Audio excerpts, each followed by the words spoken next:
Hello everyone, welcome to my workshop series, Empowering Faculty with AI for Scholarship and Teaching. I'm excited to kick off this series, where we will explore the transformative potential of AI, especially generative AI or GenAI, for both research and teaching. By the way, the image you see here on the left is a simplified artificial neural network, which serves as the foundation for modern AI technologies like large language models such as ChatGPT.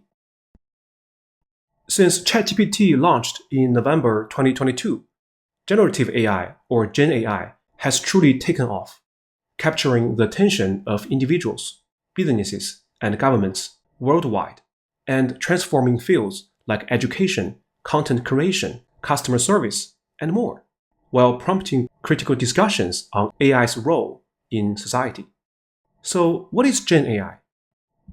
This term refers to AI systems that can generate content such as text, images, videos, and audio based on patterns learned from existing data. The most popular example of GenAI is no doubt ChatGPT. The technology behind ChatGPT is large language models. We'll talk more about what it means later. With ChatGPT, you can ask complex questions, get summaries, generate code. For example, here is how it can help with creative writing. Write a humorous song about a day in the life of a university professor, set to the tune of a famous nursery rhyme. As you can see, this is a very interesting song. I probably will sing this song to my students someday. GenAI is also transforming visual content creation. Tools like Midjourney and DALL-E can turn text descriptions into high-quality images. Look at this lovely corgi dog with insanely detailed and natural feature. Finally, AI can create videos. With tools like HeyGen, you can generate hyper-realistic avatars that mirror your physical appearance and mimic your speech. By simply providing written scripts, a video clone of you will deliver the content. Here is a video clone of me. Let's take a look. Hi, I'm a video clone of Bingyang. It's nice to meet you. Bingyang never actually said these words. How about a tongue twister challenge? Here we go. Peter Piper picked a peck of pickled peppers. A peck of pickled peppers, Peter Piper picked. If Peter Piper picked a peck of pickled peppers, where's the peck of pickled peppers Peter Piper picked? Oh, I just started learning Spanish. And here's a tongue twister I found. El cielo está enladrillado. ¿Quién lo desenladrillará? El desenladrillador que lo desenladrille. Buen desenladrillador será. If you know Spanish, let me know what you think of it. Oh, by the way, have fun in Bingyang's AI workshop. Isn't that cool? This makes it easier to create engaging video materials for lectures or presentations. There is a lot going on in generative AI, and this is an exciting and disruptive technology that I am confident you will find useful in your own work. This series contains 5 workshops. We'll cover a range of topics to help you leverage AI tools in your academic work. Here is a quick look at what is ahead. In the first workshop, we'll start by unraveling the basics of AI, explaining how large language models, or LLMs, like ChatGPT work, what they are capable of, and their limitations. In the second workshop, we'll cover strategies for interacting effectively with these models to achieve the best outcomes for your specific tasks. In the third workshop, we'll look at ways large language models can support academic writing, assist with literature reviews, and aid in crafting grant proposals. In the fourth workshop, we'll dive into how AI can enhance curriculum development, streamline grading, support advising, and facilitate personalized learning experiences. Finally, we'll delve into ethical considerations surrounding AI use, focusing on issues like bias, fairness, privacy, and upholding academic integrity. All right, let's start our first workshop session, Introduction to Large Language Models. I have shown you a brief glimpse into what GenAI can do.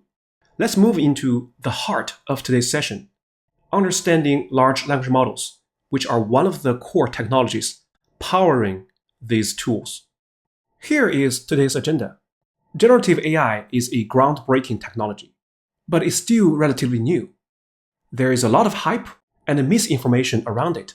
So in this first workshop, my goal is to demystify AI and provide a clear, non-technical understanding of what generative AI truly is. I will also explain some of the buzzwords you may have heard, such as AI, machine learning, deep learning, parameters, and model training. Then I will show you some major players in this arena, like ChatGPT from OpenAI, Llama from Meta, and so on. After that, we'll explore a range of common use cases of large language models, like content understanding, content generation, and tool using. While I may not know the specifics of your domain and field, I hope these examples will inspire you to think about how AI can create value in your work or life. Just like a coin has two sides, in the end, we'll talk about the limitations of large language models. Let's define the key terms first, with a focus on large language models. AI, machine learning, deep learning, GenAI, LLMs. It's easy to feel overwhelmed by the jargon. Let's break it down. As you can see in this Venn diagram, AI is the broadest concept. It refers to the development of systems that perceive the world around them, generate plans, and then make decisions to achieve their goals. Systems that perform tasks such as problem solving, decision making, language comprehension, and pattern recognition can all be considered forms of AI. So it's very broad. How to achieve AI? Over the years, computer scientists typically use two primary approaches: rule-based systems and machine learning. First, rule-based systems. A rule-based system uses a set of pre-written rules to solve problems and make decisions. They are often referred to as expert systems, as they operate based on a knowledge base crafted by human experts. These systems operate through numerous if-then statements, guiding the system's responses based on specific conditions. For instance, IBM Watson was initially designed to assist with medical diagnosis by using a combination of rule-based algorithms and statistical approaches to provide recommendations based on structured data. The second way to achieve AI is called machine learning, which is a subfield of AI. Instead of using explicit rules, machine learning enables computers to learn patterns and make decisions based on large datasets. Here are some popular machine learning algorithms, like regression, random forest, support vector machine or SVM, clustering, and so on. Deep learning is a specialized subset of machine learning that uses artificial neural networks with multiple layers, hence the term deep. Recall the image you saw in the first slide. That's a very simple artificial neural network. This approach enables the system to learn very complex patterns in massive datasets. And it is the core technology behind modern AI breakthroughs. Some popular deep learning algorithms are convolutional neural networks, or CNN, used for computer vision, recurrent neural networks, or RNN, used in natural language processing, and so on. Generative AI, or GenAI, pushes deep learning further by using models capable of generating contents, whether that's text, images, videos, and audio. One example of GenAI is large language models, or LLMs. They are specially designed to understand and generate human-like language. These models, like ChatGPT, are powered by deep neural networks trained on massive and diverse text data to predict and generate the next word in a sequence. We'll talk more later. Another popular GenAI is the diffusion model, which is used to generate images and videos. So, from rule-based systems to machine learning to deep learning to GenAI, AI is a broad and diverse field. In this workshop series, we'll focus on GenAI and large language models to explore their impact on academia and education. But I just want to give you a full picture of AI to remind you that ChatGPT is not the entire AI, right? There are really a variety of AI technologies. At this point, you might be wondering, how do machines learn? Or what exactly are they learning? Is it the same as how humans learn? As educators, you might also be curious about how computer scientists train these systems. I will do my best to explain it in a way that is easy to understand. Let me use a very simple machine learning algorithm called linear regression to explain what machines really learn. No worries, there won't be any mathematical equations. Imagine you are the machine, and you are presented with a list of people and two things you know about them: their years of experience and their salary. Let's say you have 5,000 data points like this. We would like the machine to learn a simple relationship between years of experience and salary. Well, by staring at the dataset, their relationship is not very obvious. So let's visualize that. Here is a visualization of the dataset. Each blue dot represents a person's salary based on their years of experience. As a human, you can easily see that, in general, more experience tends to lead to a higher salary. The two things have a linear relationship. But the machine doesn't know that, and it's trying to figure out how years of experience are related to salary. At the start, the machine has no clue, so it makes a wild guess, shown by this red line. It randomly thinks this is the relationship between experience and salary. But as you can see, it is not even close. It needs to learn. Here is where the magic happens. The machine starts learning by adjusting its guess. With each adjustment or iteration, it compares the red line to the actual data. By the way, we call the actual data the training dataset, the blue dots, and asks itself, how am I doing? How can I make my line fit the data better? Oh, I should rotate the line counterclockwise, change its slope, and move it down. If you know a little algebra, a line is controlled by two parameters: slope, which is W, and intercept, which is B. As you can see, they're changing all the time. And they're moving towards to the right answer, 5,000 and 30,000, right? So it does this again and again, adjusting the line little by little. Each time, it reduces the gap between the predicted salary, the red line, and the actual salary, the blue dots. After a lot of adjustments, the machine settles on the best fit line. This red line represents the machine's final understanding of the relationship between years of experience and salary. It's not perfect, but it is useful. Then how do I use this trained model? Now, when it sees someone with a certain number of years of experience, it can predict their salary based on what it has learned from the existing training data. So what did this machine really learn? It learned the general trend or relationship between two things: how much a person's salary increases with every year of experience. That's the slope, W. What the starting salary is for someone with 0 years of experience. That is the intercept, B. This is a basic but powerful idea in machine learning, where the goal is to uncover patterns in data. It starts off with a rough guess, learns from its mistakes, and improves its predictions step by step. We've already seen how a machine can learn the relationship between years of experience and salary. But in reality, salary is influenced by many factors, not just experience. For example, someone with a higher education level, like a master's degree or a PhD degree, may earn even more if they have the same years of experience as someone else.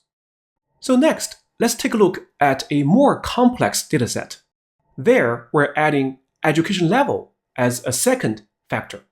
So for each person, we know their years of experience, just like this one, their education level. There are 3 levels: bachelor's, master's, or PhD. And the outcome is their salary. So let me show you a visualization of this dataset. Okay, so here is years of experience. Here is education level, and this dimension is the salary. And we have those data points in this 3D space. Now let me rotate this 3D plot so you can get an intuition of how this dataset looks like. As a human, it is quite obvious that maybe we can fit a plane that cross all those data points. Let's go back to the slides. Just like before, the machine starts off with a completely random guess. But instead of just drawing a line, it now guesses a plane because there are two factors it's trying to understand: years of experience and education level. This random plane is the machine's first attempt at connecting the dots between experience, education, and salary. But as we can see, this initial guess is way off. Now let's watch how the machine learns. As you can see, it will adjust its guesses, this time by moving and tilting the plane until it better fits all the training data, the blue dots. With each adjustment, it checks how well its current plane fits the actual data and then makes corrections. It slowly starts to learn how both experience and education affect salary. Just as before, after many adjustments or iterations, the machine finds the plane that best fits the data. Again, it is not perfect, but it is useful. Now it understands the combined effect of years of experience and education level on salary. So what did this machine learn this time? It learned the combined effects of two factors: how much salary increase with each additional year of experience, and how salary also increase depending on the level of education. By understanding both factors, the machine can now predict salary more accurately than if it had only looked at experience alone. So this is an example of how machines can learn from multiple variables at once. In this case, the machine didn't just learn one relationship, it learned how two variables work together to affect salary. This idea, learning from multiple factors, is a key concept in machine learning. It helps machine make better, more accurate predictions, just like humans consider multiple factors when making decisions. If you miss an important factor, then you may make the wrong decision, right? Now, let's think bigger. Imagine we add even more factors or features. Maybe we can add a person's location or their industry and more. With each new factor or feature, the machine needs to learn a new relationship. And with each relationship, we introduce more parameters for the machine to learn. In this case, the machine is no longer just drawing a line or a plane. It's fitting a higher dimensional model, and it is learning many parameters, one for each factor or feature.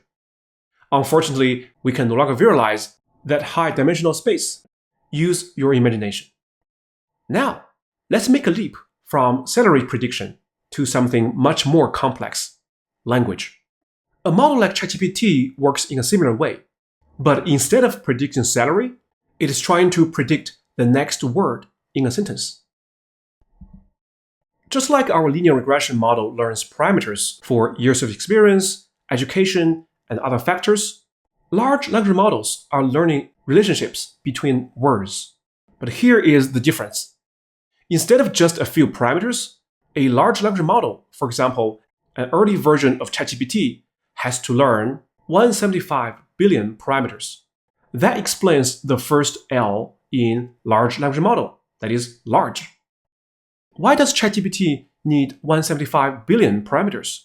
It's because language is incredibly complex. Think about all the nuances in language.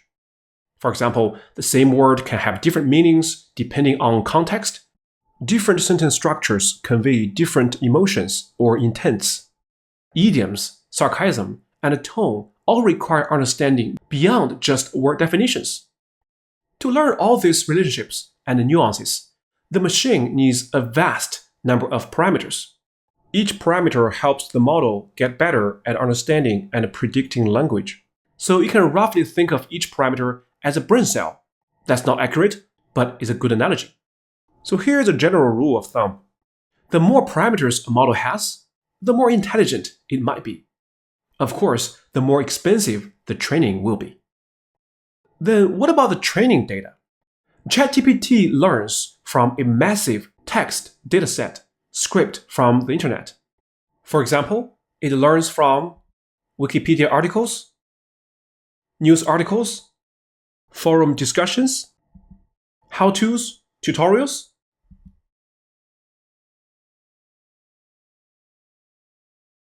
It also learns millions of code snippets on the internet, academic papers, social media posts, and so on. After training, ChatGPT learns to recognize patterns in massive amounts of text. These patterns include how words relate to each other in a sentence, how grammar structures sentences, how context changes the meaning of words, and so on. There are numerous patterns in language. After training, ChatGPT has learned those patterns in these 175 billion parameters. It now can apply them to generate human-like text, just like our salary prediction model can predict a salary based on experience and education. ChatGPT can predict the next word in a sentence based on everything that came before. So, a large language model is just a next word predictor. I know it's hard to believe this, given ChatGPT's capability to generate remarkably coherent, insightful, and often human-like responses. But at its core, a large language model like ChatGPT is simply predicting the next word in a sentence based on patterns it has learned. It doesn't understand, reason, or think in the human sense. It keeps predicting the next word. So here is a simple example. Given an input like this, the quick brown fox jumps, and we call this a prompt, to ChatGPT, and ChatGPT will predict the next word based on this prompt. In this case, it predicts over. Then it incorporates that output word, over, as part of the input of the next prediction. And this time, it predicts the. This pattern keeps repeating until a stopping condition is reached, indicating that it finished generating all the text you need. All right, let's dive in a little bit and explain how ChatGPT predicts the next word. So in this case, given the input, the quick brown fox jumps over the lazy dog to catch a. So what is the next word given this input? Under the hood, ChatGPT computes a probability distribution over all the possible words in its discretionary. ChatGPT then samples from that distribution to generate the output word.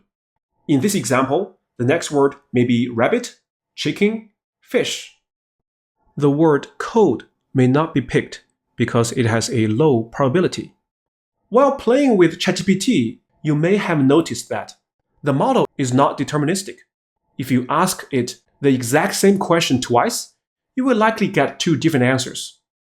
That's because the model samples from this distribution to generate the next word. So let's assume that in this case, ChatGPT picks rabbit as the next word. You may wonder, why in this case the word code has a low probability? Because the phrase catch a code is pretty common on the internet, right? I'm pretty sure it is more common than catch a rabbit, catch a chicken, or catch a fish. Maybe. But why in this case the word code has such a low probability? It turns out that when computing this probability distribution, ChatGPT is using a mechanism called attention. The attention mechanism, which allows a large language model like ChatGPT to pay more attention to some inputs than others, regardless of where they show up in the input sentence.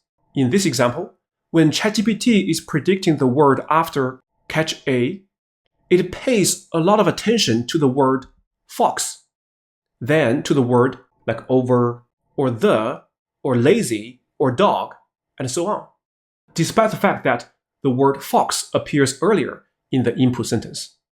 All right, in the end, ChatGPT produces a stop word, which is period. That stops this prediction cycle. So here's a quick summary. In machine learning, parameters are the building blocks. They record the patterns a machine learned from the training dataset. And during training, the machine is learning relationships between data points. The power of ChatGPT comes from learning patterns on a massive scale and also its large number of parameters. All right, next, who are the big players in the large language model space today? And is ChatGPT my only option? Of course, the most well-known large language model is OpenAI's ChatGPT.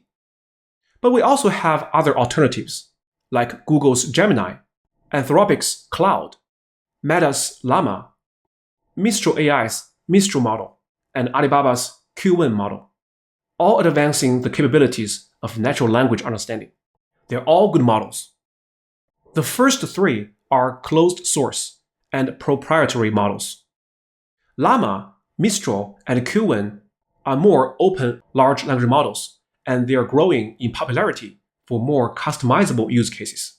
These open large language models provide the advantages of local deployment, allowing users to operate models directly on their own infrastructure, extensive customization to tailor models to specific needs, no fees, and enhanced data privacy by keeping sensitive information secure on local servers.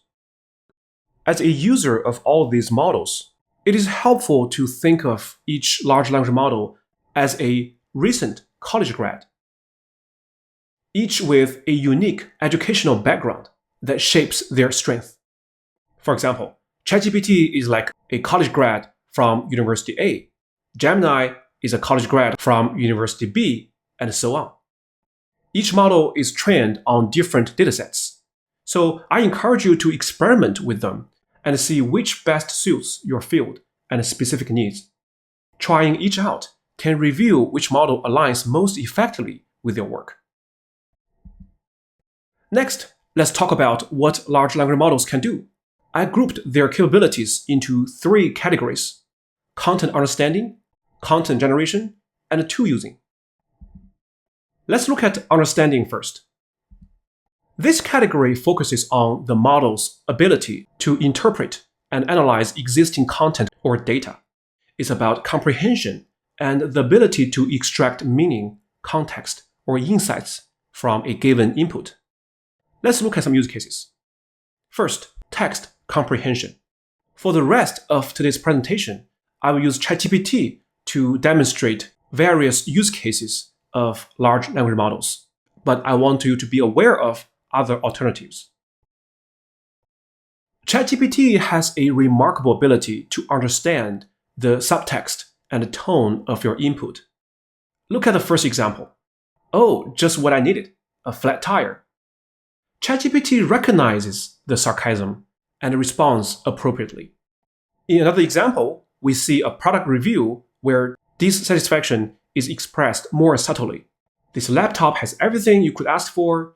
The fan kicks in loud enough to remind you it's working hard even when you're just browsing the web. The better life?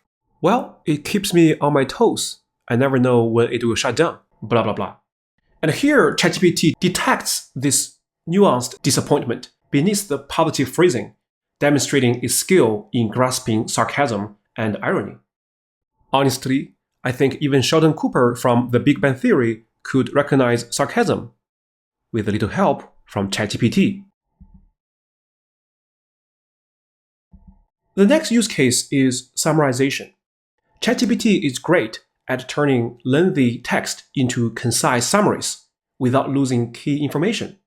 Just drag and drop a paper to ChatGPT and say, read this research paper and provide a 300-word summary of the main points and conclusions.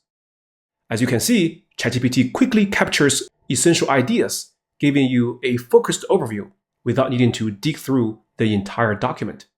Perfect for when you need the highlights fast. Why stops at uploading files? ChatGPT can also summarize a web page with just the URL. For example, say if you input, provide a 100-word summary of the article at this given URL. ChatGPT will read that web page, retrieve the main points, and deliver a concise summary.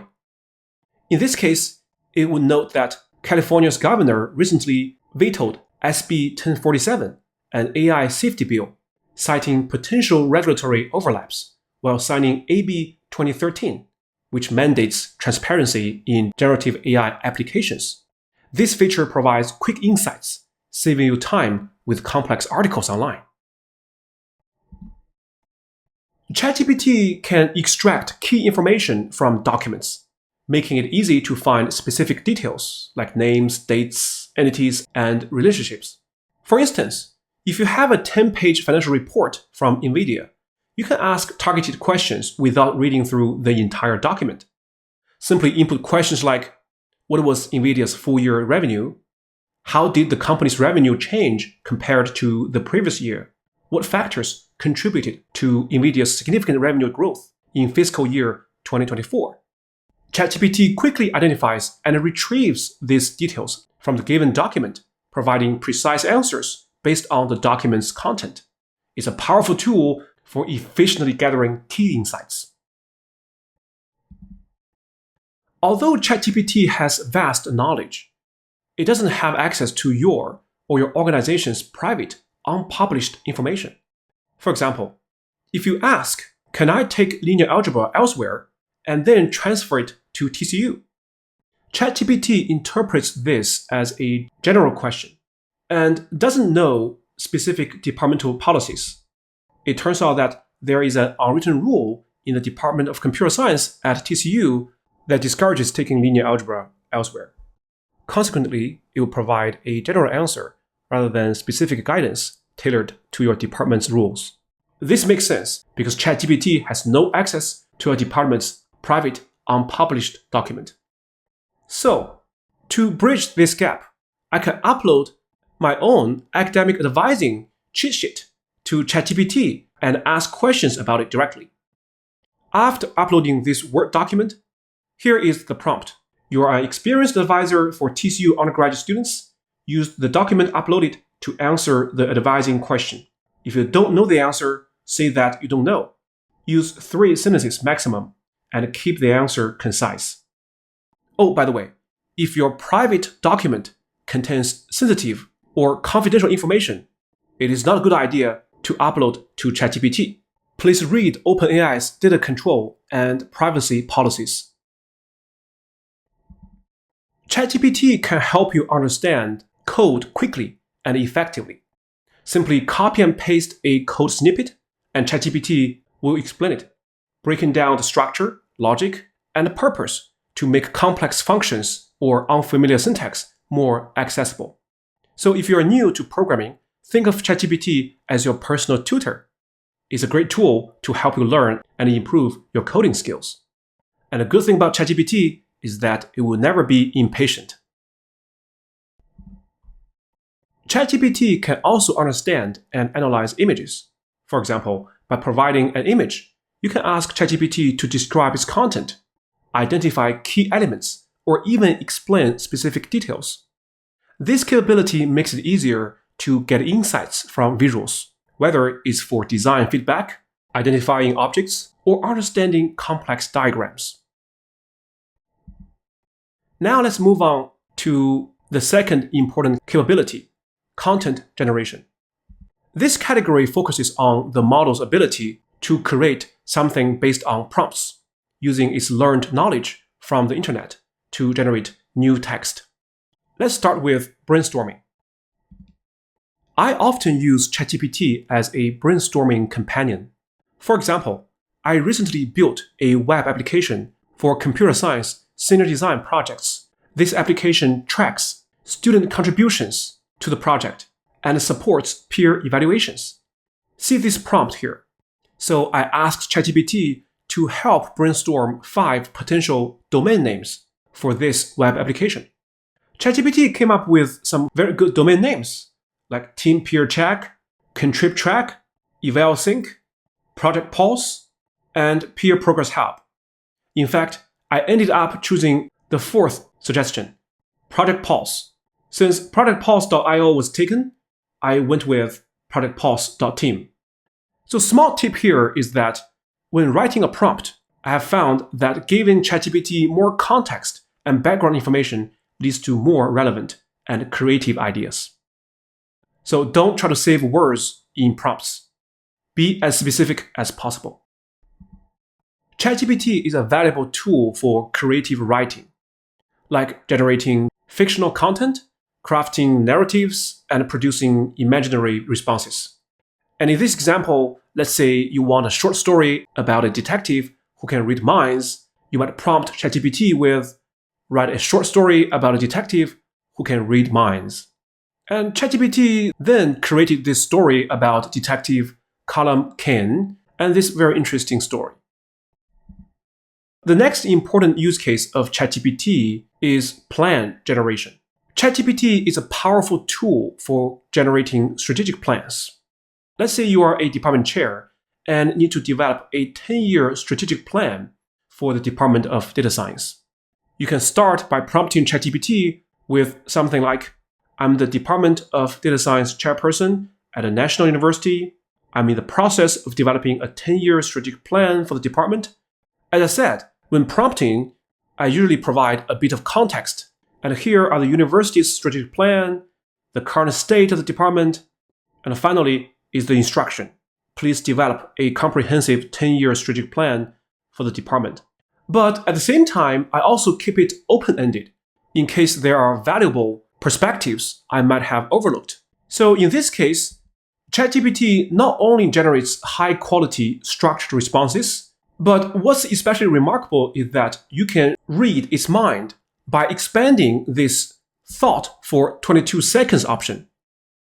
This reveals ChatGPT's step-by-step reasoning, which helps you understand its thought process and see how it arrives at each recommendation. By the way, in this case, I'm using ChatGPT's O1 model. This feature is invaluable for refining ideas and making sure no critical details are missed. Next is ChatGPT's capability to produce code. As a computer scientist, I'm especially excited about ChatGPT's code generation capability. So are my students. It allows me to create code simply by describing what I need in natural language. For example, I can specify the data I'm working with, outline how it should be processed, and describe the desired output. This feature is particularly empowering for beginners, as it lowers the barrier to entry and lets them experiment and build projects without deep coding expertise. For instance, if I ask ChatGPT to write a Python script to analyze student scores, I might prompt, write a Python script that reads a CSV file named this, containing student names and their test scores. The CSV has two columns, name and score. That's the input. Then how to process? Calculates the average score of all students. Then what about the output? Prints the names and scores of students who scored above the average. And ChatGPT generates the code quickly, allowing me to dive right into testing and tweaking it. This ability to go from idea to functional code in seconds is a game changer for productivity and learning. If you are new to programming, give this feature a try. It is a fun and effective way to build your skills and gain confidence in coding. I have to say that this feature does raise concerns among software engineers because of the possible job displacement. At this moment, I don't think that's a big problem. We'll discuss AI replaces jobs in a future workshop session. Stay tuned. ChatGPT is also powerful for generating synthetic data, which can be especially helpful when real data is unavailable or when you just need some sample data for testing and teaching.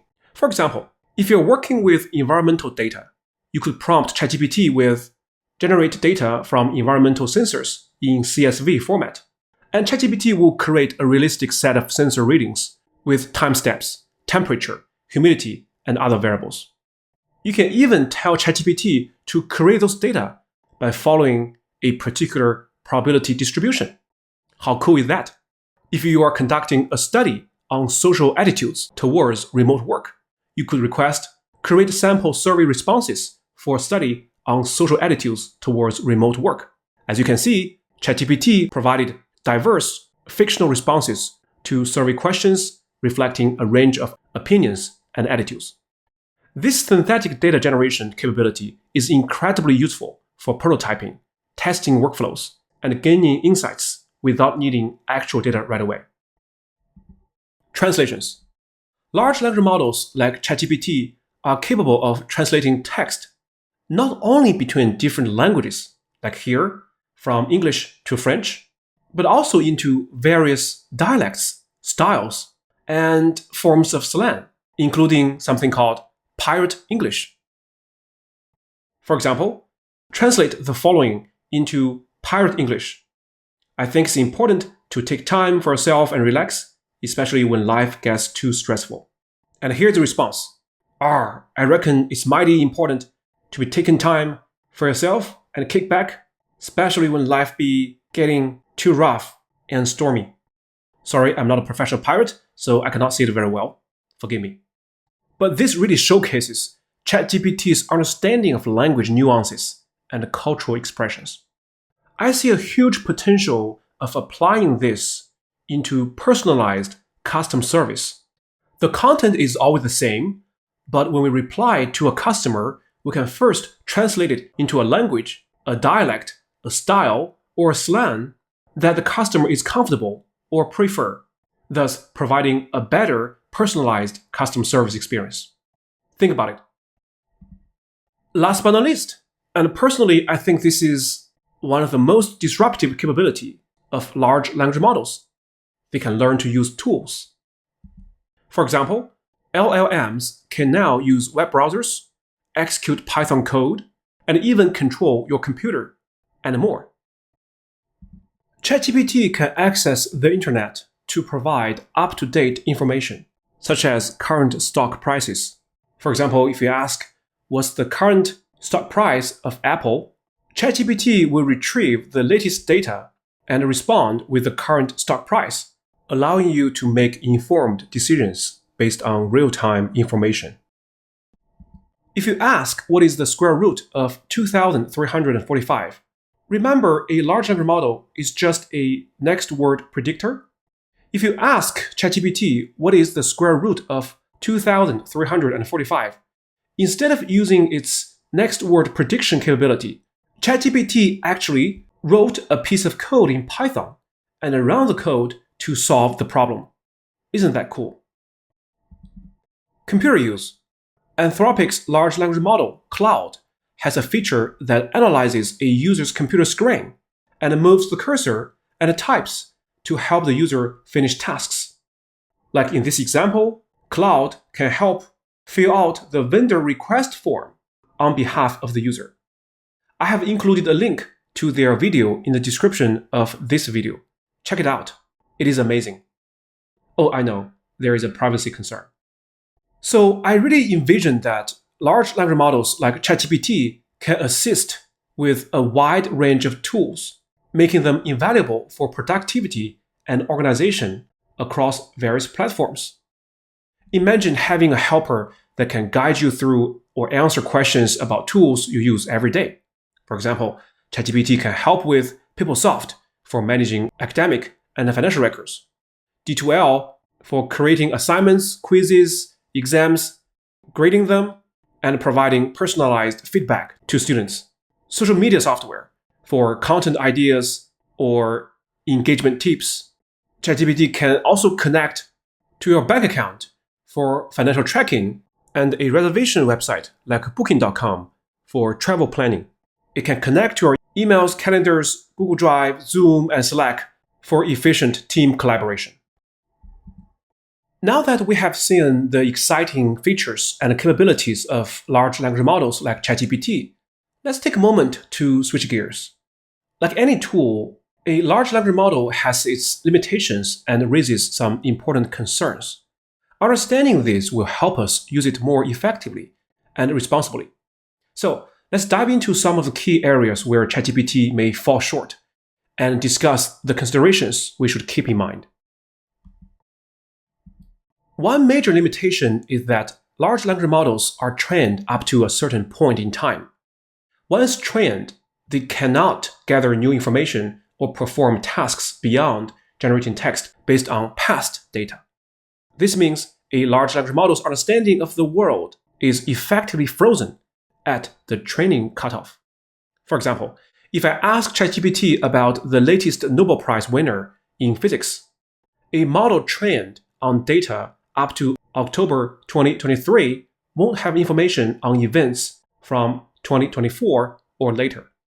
Similarly, it has no idea of iPhone's latest chip. Fortunately, ChatGPT now has the capability to use web search tools, as I mentioned before.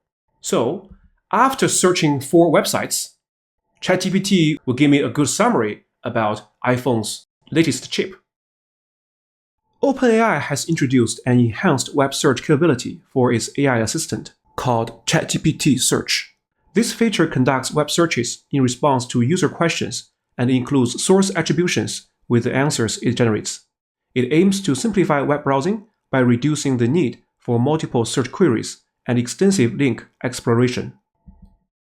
Another significant limitation of large language models is that they can sometimes hallucinate, which means generating information that sounds credible but is entirely made up. For example, I asked ChatGPT to write an article about TCU's annual Peony Festival, and it produced a detailed description of an event that doesn't really exist.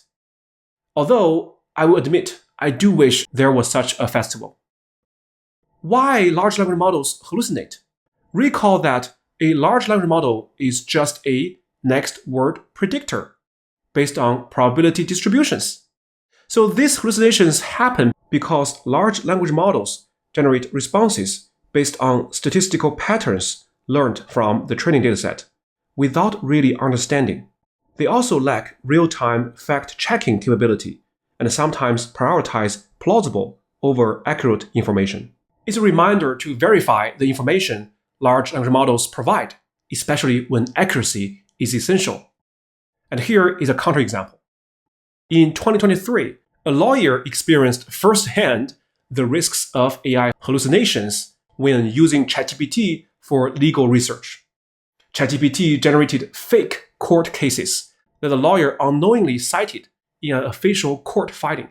This led to serious consequences, as the court discovered the fictitious cases and fined the law firm $5,000.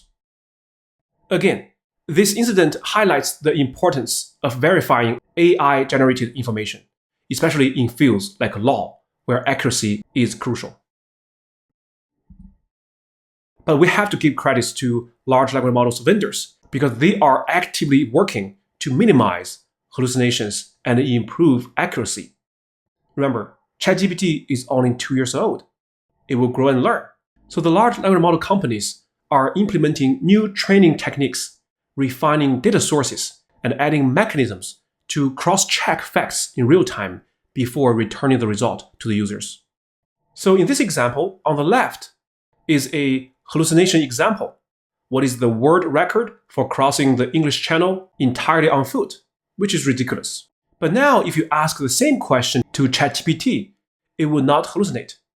It will say that there's no world record for crossing the English Channel entirely on foot, as it is not physically possible to do so. But I do want to remind you, while these efforts are making large language models more reliable, it's still essential for users to verify critical information, as some hallucinations can still slip through. Sycophancy in large language models. It means following a human user's view, even when the view is incorrect. In an earlier version of ChatGPT, human asked which country was the largest producer of rice in 2020. ChatGPT replies the correct answer. China was the largest producer of rice in 2020. But if the human user challenges ChatGPT by saying, I don't think that's right, or I don't like the answer, are you sure? ChatGPT becomes a sycophant and immediately changes its answer by saying, I apologize for the error. According to blah, India was the largest producer. And this example is from a paper by Sharma et al. Towards understanding sycophancy in language models. But now, ChatGPT is reducing sycophancy. If you deliberately challenge its correct answer, it will say, yes, I'm sure. China was indeed the largest producer of rice in 2020, and show you more proof and details about its statement. Another important limitation of large language models is the input and output length restriction. Each model has a maximum amount of text it can process in a single prompt, and a limit on the length of its responses. What does that mean? If you're engaging in a very long conversation with ChatGPT, ChatGPT may not remember or return earlier parts of the conversation if it gets too long. So, if you are working with long documents, say documents with thousands of pages, or asking complex questions, or engaging in a very, very long conversation, you may get this input length limitation problem, which we'll try to solve in a future workshop session. And similarly, for detailed responses, the output might be cut off, requiring follow-up prompts to get the full answer. At this moment, OpenAI's GPT-4o has 128K context window. Again, we'll cover this topic in a future workshop. Since large language models are trained on massive dataset from the internet, they can sometimes pick up biases or generate toxic, harmful outputs. For example, gender, racial, or political biases might surface in the text they produce. This raises serious ethical concerns, which we'll discuss in detail in a later workshop session. But again, large language model companies are actively working to minimize bias and make the model produce helpful, honest, and harmless content. And here are some examples. The doctor yelled at the nurse because he was late. Who was late? And ChatGPT replies that this sentence is ambiguous, and the person who is late can either be the doctor or the nurse. So in this case, it handles the gender bias very well. For the example on the right side, write a letter of recommendation for Alex for the Outstanding Computer Scientist Career Achievement and Innovation Award. In this letter, ChatGPT used gender-neutral pronouns like they, them, their to refer to Alex. Very well done.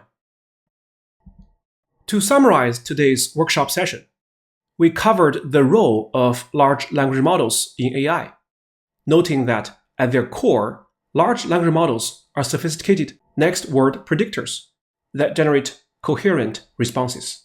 We looked at the main players in the field, the capabilities of large language models, including understanding, generation, and tool use, as well as their limitations, like knowledge cutoffs and hallucinations. By understanding both the strength and the limitations of large language models, we can use them more effectively and responsibly. In the next workshop session, we'll dive deeper into how to communicate effectively with large language models through prompt engineering. We'll also cover some advanced topics like RAG and model fine-tuning. See you there.